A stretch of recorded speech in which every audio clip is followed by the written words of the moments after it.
समझा रहा हूँ। अगर ये आपको बात समझ में आ गई मेरी आज, तो प्री का एग्ज़ाम आपका क्वालिफाई है।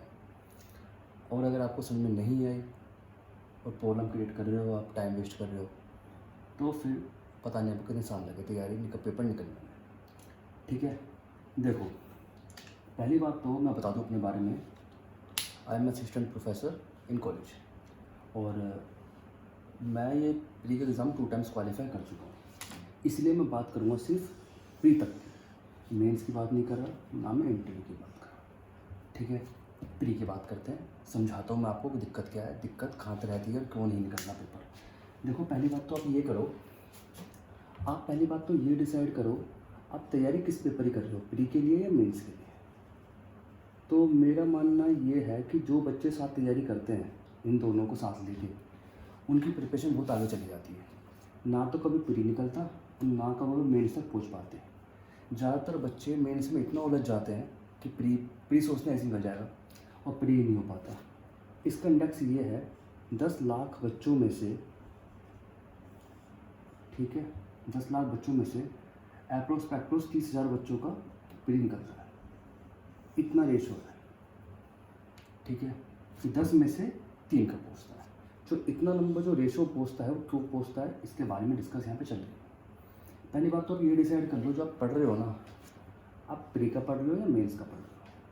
क्योंकि ऐसी अभी भी हमारी मार्केट में कोई ऐसे नोट्स नहीं है कोचिंग सेंटरों के जो अलग अलग दोनों को बताए। वो कहते हैं जी तैयारी दोनों साथ करो। देखो, आप तैयारी दोनों साथ करोगे ना, हो भी सकता है क्लियर, पर लेकिन मोस्टली नहीं हो पाता। क्योंकि भाई ये एग्ज़ाम थोड़े बड़े बड़े, अगर आप प्री के अंदर ही मेंस घुसेड़ लोगे तो क्या होगा कि दिक्कत आएगी। मैं ये point of view as a student बता रहा हूँ, ना एज अ टीचर की तरह बात नहीं कर रहा हूँ। मैं उसकी बात कर रहा हूँ क्योंकि मुझको भी 2 साल लगे प्री निकालने में। इसका रीज़न यही है, मैं जो भी नोट्स पढ़ता हूँ फालतू का बहुत पढ़ता था। ठीक है, तो पहली बात तो आपको ये समझ में आ गई। दूसरी बात ये समझ लो आप कि आप प्री पढ़ रहे हो मेंस पढ़ रहे हो, पहली बात तो ये है। और दूसरी बात ये कि जो आपके नोट्स हैं वो प्री के मेंस के हैं। कहीं ऐसा तो नहीं है आप जबरदस्ती लिखे जा रहे हो, नोट्स आपकी इतनी मोटी कॉपी हो गई, पता नहीं क्या क्या भरा हुआ है इसके अंदर। ठीक है, समझ रहे हो दूसरी बात मेरी। तीसरी बात ये है कि आप लास्ट ईयर क्वेश्चन पेपर को पूरी तरह करो। करंट अफेयर सबसे खतरनाक चीज़ इस टाइम पे यहाँ पर है। आप किसी का भी करंट अफेयर उठाओगे आपको दिक्कत हो जाएगी। जैसे बताता हूँ मैं आपको, आप विजन करंट अफेयर उठाओ, विजन का 80 पेज है एक के अंदर, एक मंथ के अंदर, तो 10 मंथ में कितने हुए, 800। उसके हिसाब से 80 × 3 2400, तो कम से कम मतलब 240, 1040 पेज की बुकलेट आप करंट अफेयर के लिए पढ़ रहे हो। समझ रहे हो बात को। इसमें पढ़ना तो है आपको, चाहे किसी से पढ़ो, आप विजन से पढ़ो, इनसाइट से पढ़ो, किसी का भी पढ़ लो, पर आपको वो पढ़ना है जो प्री निकाले, ना कि मेंस। अगर आप मेंस और प्री को ऐसे कर लोगे ना, तो दिक्कत क्या होगी, मैं सबके लिए नहीं बोल रहा हूँ, पर लेकिन लगभग यही देखा गया है कि 100 में से 99 बच्चे जो है वो प्री और मेंस में उलझ के आ जाते हैं। ना कभी प्री निकलता, ना कभी मेंस निकलता। आप में से ऐसे बहुत सारे बच्चे होंगे जो अभी तक प्री नहीं निकाल पाए होंगे। प्री निकलते ही आपका मेंस के लिए कॉन्फिडेंस बढ़ेगा, फिर आप इंटरव्यू में तैयारी कर पाओगे। तो मेरा मानना ये है कि अगर आप किसी एक पे फोकस करो एक बार में, तो आप बहुत बढ़िया रहोगे। अगर आप दोनों को प्रिपेयर कर लोगे, ये सोचो मैं एक साथ ही साल में निकाल दूंगा, देखो नहीं होता। मतलब और कर लो तो बहुत ही अच्छी, मतलब मैं 100% बात नहीं कर रहा, पर लेकिन जनरली बात कर रहा हूँ।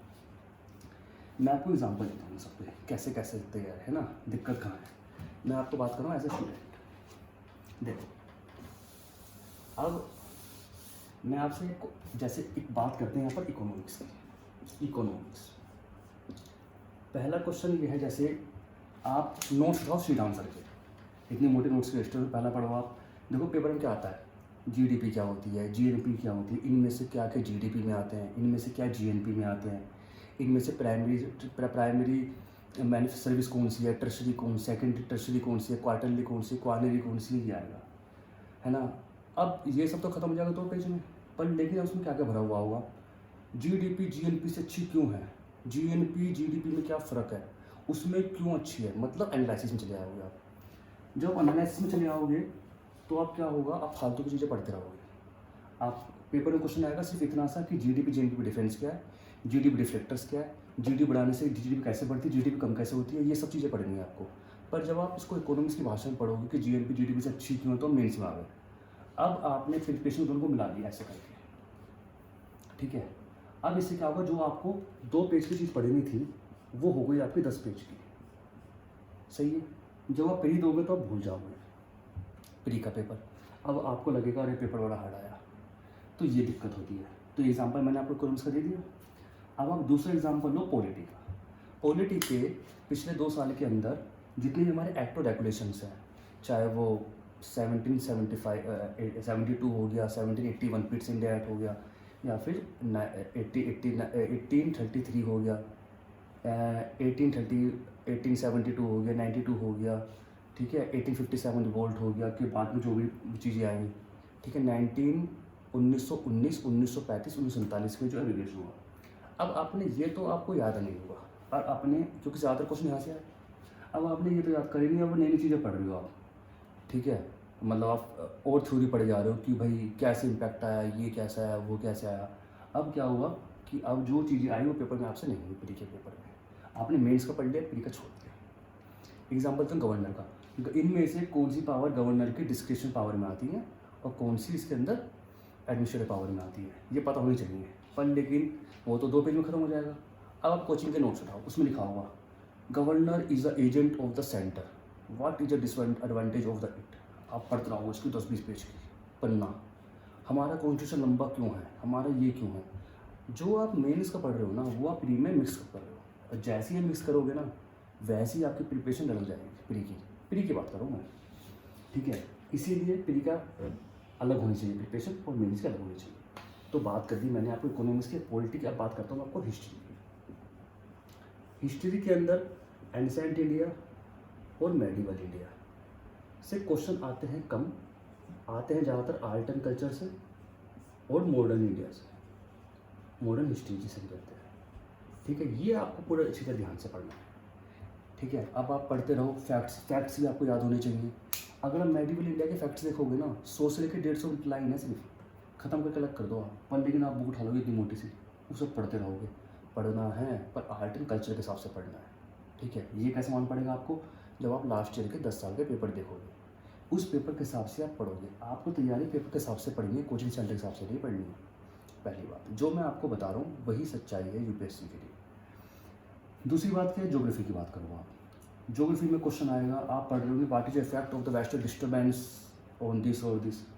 जब ये सिंपल सा क्वेश्चन आएगा, आज सुबह मैंने आपको क्वेश्चन कराए थे बहुत सारे ज्योग्राफी के, जिसके अंदर इतने सारे फैक्ट थे कि कौन सी रिवर कहाँ से निकलती है, कौन सा क्या पार्ट है, इन मैपिंग के क्वेश्चन बहुत आते हैं। अब आप ये सब छोड़ के अब आप उठा लेते हो आप और भी चीज़ें, वेस्टर्न डिस्टर्बेंस क्या होता है, ये क्या है, वो क्या है, ये करंट से कैसे अफेक्ट करेगा। और क्वेश्चन सिंपल सा पूछ लेगा, इनमें से कौन से कोल्ड करंट है और कौन से वार्म करंट है।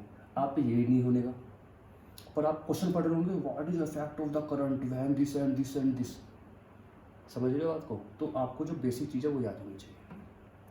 साइंस और टेक के बारे में बता दूंगा आपको। साइंस ना फिजिक्स पढ़ो, ना केमिस्ट्री पढ़ो, और ना ज़्यादा डिटेल में बायोलॉजी पढ़ो।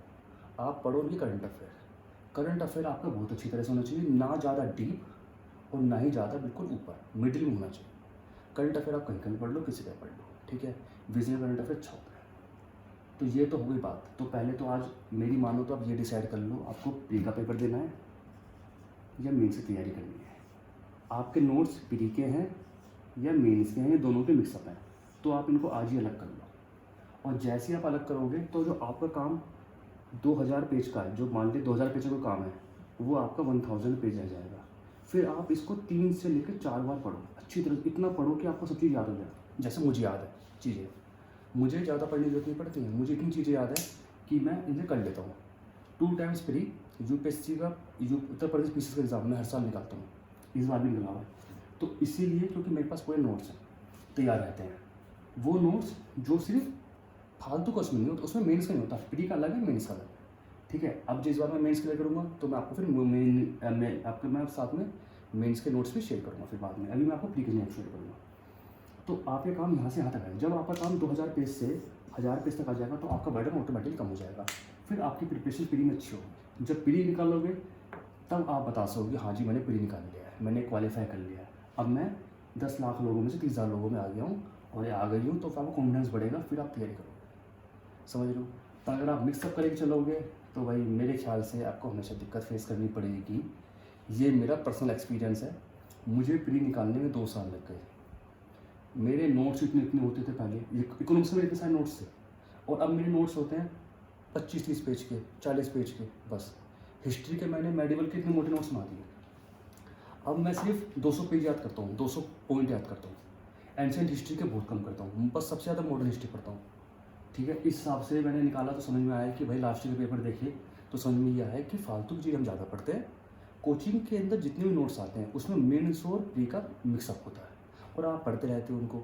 ये मैं बिगिनर के लिए बता रहा हूँ। देखो जो जिन ज़्यादा पेपर दे दिए उनकी बात तो मैं कर नहीं रहा, पर लेकिन मैं जस्ट आपके साथ में अपना एक्सपीरियंस शेयर कर रहा हूँ। हो भी सकता है कि भाई आपका नज़रिया अलग हो देखने का पेपर को, पर लेकिन मैं इसलिए कर रहा हूँ क्योंकि ये पेपर में मेरा 2 साल में मैंने फालतू मेहनत करी, मुझे नहीं निकला, और तीसरी बार में निकला तो आपके साथ शेयर कर रहा हूँ। तो मैंने जो चीज़ें मैंने बता दी, अब मैं एक ऐसी चीज़ स्टार्ट करने वाला हूँ जिसके अंदर मैं आपको नोट्स शेयर करूँगा सारे। ठीक है, बिल्कुल मिलेंगी, डाउनलोड करो, पढ़ते रहो। और उन नोट्सों के अंदर कुछ फालतू का नहीं होगा, सिर्फ वही होगा जो पेपर में आता है या पेपर के इंपॉर्टेंट है। आप सिर्फ करंट अफेयर पढ़ो और सब मैं प्रोवाइड करूँगा। Thank you for the watching.